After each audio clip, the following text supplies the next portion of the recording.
Assalamualaikum warahmatullahi wabarakatuh. Saya Sinta Mandalasari akan menjawab tugas di luar kelas hari kelima. Nomor 3 yang A, mengenai fun learning. Soal pertama, apa pengertian fun learning? Fun learning adalah proses belajar yang sepenuhnya menyenangkan bagi anak dari awal kegiatan sampai akhir kegiatan. Yang kedua, mengapa proses belajar harus fun learning?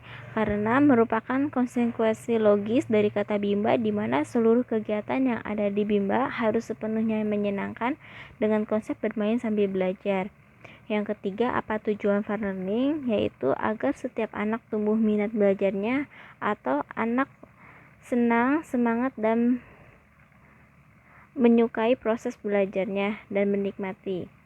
Yang keempat, apa hukum fun learning di Bimba? Yaitu wajib, karena tanpa adanya fun learning anak tidak akan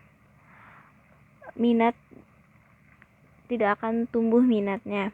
Yang kelima, siapa yang harus merasakan fun learning dan sebutkan alasannya? Yaitu anak-anak. Dengan begitu anak akan merasakan senang ketika bermain sambil belajar di Bimba. Yang keenam, siapa yang harus menciptakan fun learning dan sebutkan alasannya? Yaitu motivator.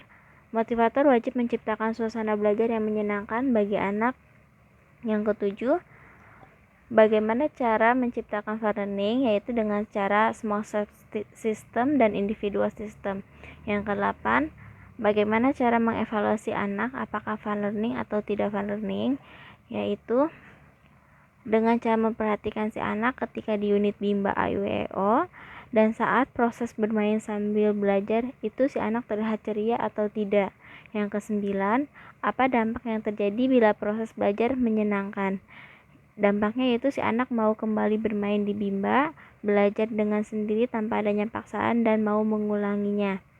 Yang ke-10, apa dampak yang terjadi bila proses belajar tidak menyenangkan?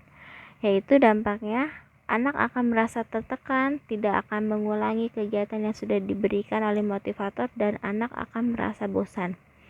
Yang poin B, mengenai metode small step system.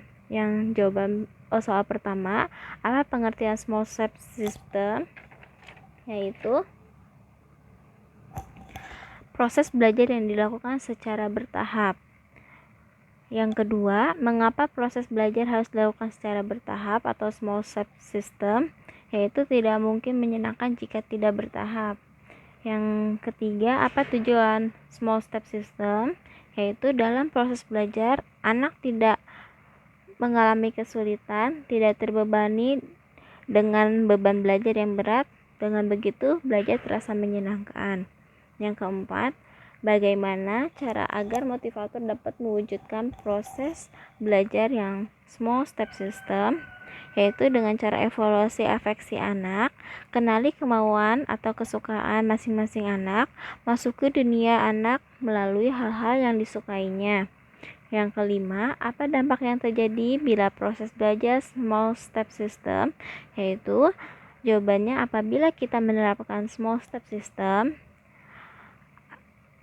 anak akan merasa belajar adalah hal yang menyenangkan. Anak tidak terpaksa atau bosan belajar, kemudian anak akan senang mengulang kembali pelajaran di rumah bersama orang tua tanpa adanya paksaan. Yang keenam, apa dampak yang terjadi bila proses belajar tidak small step system? Yaitu adalah motivator akan sulit untuk mengetahui apa kemauan dan kemampuan si anak, sulit untuk beradaptasi dengan anak karena anak akan merasa kita adalah orang asing yang menyuruhnya belajar, dan kemudian anak akan kembali ke paradigma awalnya adalah belajar, yaitu membosankan bagi anak.